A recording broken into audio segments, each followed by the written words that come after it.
където е Мартин Тодорски. Хубаво центриране на Тодорски, право на крака на Аксел Таунса. Подаване надясно към Тодорски, който комбинира със свой съотбори. В крайна сметка топката се оказа в краката на Аспарух Милков, който стреля опасно. Изпълни. Смилков е удара. Топката срещна играч в синьо.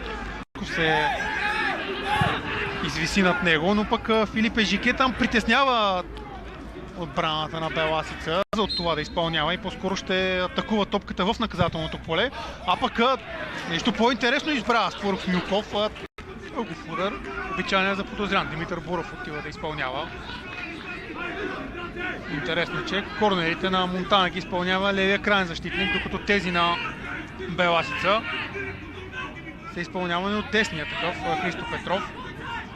Тук сега виждаме някакво напрежение между феновете на Беласица и хора от резервната скамейка на клуба. А след промените, извършени в отбора на Монтана, на върха на атаката вече е Ливано Биса. Димитър Иванов с добър пробив, топката го падна в ръката на Мартин Тодорски и в крайна сметка виждаме попадение на сметката на Беласица. Автор на гола е появил се преди малко от резервната скамейка Живко Димитров, който с глава успя да преодолее Васил Симеонов.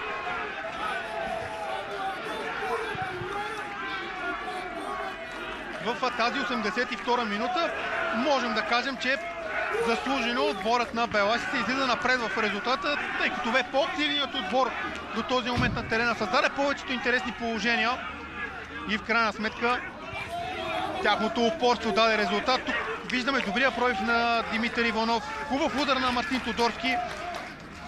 Успя Васил Симеонов да спаси, но нямаше след това какво да направи при добавката на Живко Димитров, който от непосредствена близост с глава открива резултата. И така Беласица е много близо до трета победа от началото на сезона.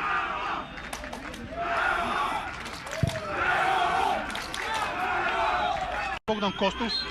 Той по-назад и в този момент чуваме последния съдийски сигнал. Изключително важна победа записва Беласица срещу Монтана с 1-0.